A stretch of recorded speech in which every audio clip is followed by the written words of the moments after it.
Gladiator, c'est 2h35 de péplum exceptionnel, 5 Oscars, 450 millions de dollars de recettes à travers le monde, 5 millions d'entrées en France, mais aussi quelques gaffes, erreurs de montage et faux raccords. Tout de suite l'analyse d'après-projection, en compagnie de Michel, le spécialiste technique de l'émission. Exactement Michel, une perche dans le plan, une faute de raccord, rien ne m'échappe. Alors tout de suite, première erreur Michel. On commence par du très très lourd. Alors au lendemain de la bataille, Maximus apporte du picotin à son cheval, et là, sous l'encolure de la bête, qu'est-ce qu'on voit? Oh c'est hallucinant! Un soldat quoi. Ah vous n'avez rien vu, on repasse au ralenti, regardez! Un technicien en Oh jean. c'est pas vrai Michel. C'est hallucinant! Non, mais vous en avez d'autres comme ça Michel? Ah ouais, ils sont légion Oh Michel! très bon, Légion romaine. Regardez là par exemple ce technicien en t-shirt blanc, qu'est-ce qu'il fait là à côté de la caméra? Il fait rien en plus!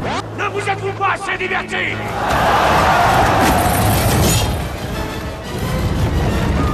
Et là c'est à peine croyable! Bah quoi?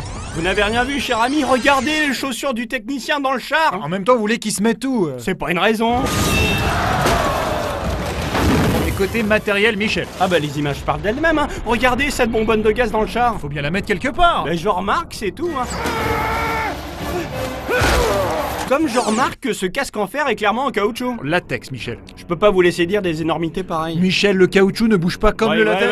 Bon en tout cas, latex ou caoutchouc c'est bigrement efficace. Bon excusez-moi Michel, mais depuis tout à l'heure vous chargez beaucoup la technique. Qu'à cela ne tienne.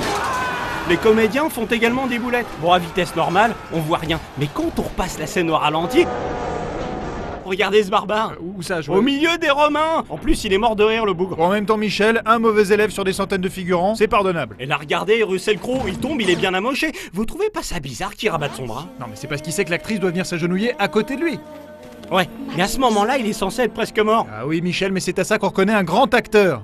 Et c'est quoi là sous sa tête? Un oreiller. Je voulais y venir d'ailleurs. Ouais, enfin fallait le voir là quand même. Oui, bah il se trouve que je l'ai vu. Et pour finir, Michel, un Russell Crowe qui nous gratifie d'un splendide doublé. C'est la star de l'équipe Michel. Oui, une star qui arrive à faire passer son épée de la gauche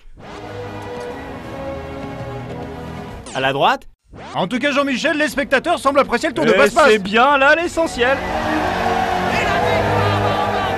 Et c'est déjà la fin de cette émission, merci Michel. Merci Michel. Et on se retrouve la semaine prochaine pour parler d'un autre film. Oh, j'ai du lourd. Du très très lourd.